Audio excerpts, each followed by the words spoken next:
makore gi jokanyo mamoko e sekta mar thieth osedayanga masinde manyasani mag timo bero e tuoche mag ich e kar od thieth maduong' ma Homa Bay. Kaka Ali Abich lero, okang'no en mar medo jiwo chal thieth e kauntino. Masindego matimo bere tuoche mopogore mag ich mane oketie kar od thieth maduong' ma Homa Bay geto kelo yot ne jotuo mane kod chandruok mopogore ich to dwaro bero makende kaluwore ni masindego ni kod teko mar timo bero e yor lony manyasani ka opore kod kit bero mithoro tim ne jotuo ka ibaro igi mamiyo jotuo moko budho kapok ochango tok timo negi bero. Gavana ma Homa Bay Gladys Wanga mane oloso kinde mane osidho ayanga chak tich masindego eko ne okoni masindego biro kelo yot ne jotuo mane kod chandruok e tuoche mag ich to dwaro bero makende kendo dhi tieko wach mar jotuo law chenro gi ute thieth mantie oko mar kaunti ni. When you have a full operation, your quality of life goes down. When you have a laparoscopy, you can go home within a day and your quality of life also is maintained, and this is a service that we have here today. We've also commissioned, and we're going to retain here the endoscopy tower machine, and this is a service for which we refer our people to Kisumu and other places.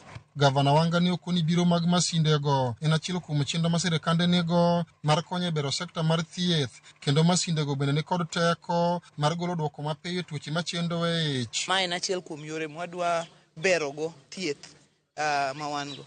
Nwayudo hospital ma Homa Bay ka en level 4 facility kawuono en level 5. Level 5 tiene ni thieth be nyaka lure gi mano.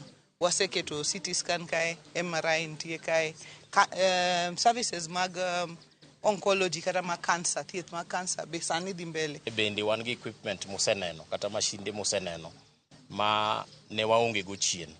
To masinde go nyalo yudo duoko kaluwore gi tuo mane ing'ato. Kaka ng'ama nigi tuo mar ulcers, apani ulcers ong'ere kabisa.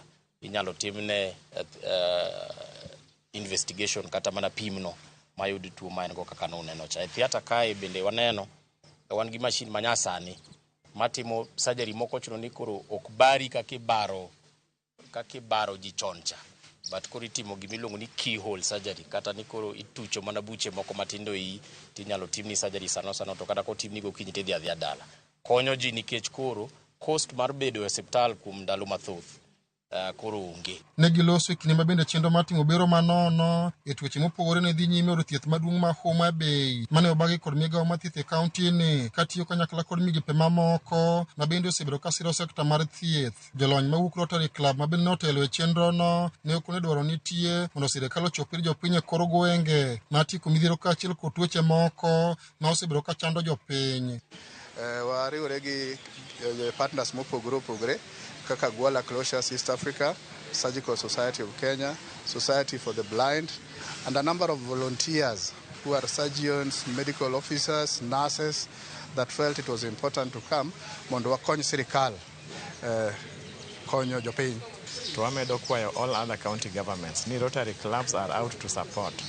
Koro gimbe gichiwre kembe mopogore opogore mondo jowa ogandawa ma ok nyal afford the kind of surgeries matimore sani mwatimo free of charge, onge gimichulo ichajo ng'ato kata achiel mondo wakony oganda mang'eny mawuotho gi tuoche mopogore opogore e gwenge duto mar pinywa ma Kenya. My message to the government would be to prioritize health and also communicate to the residents, especially things like SHA, but also in terms of support, we need the government to also invest.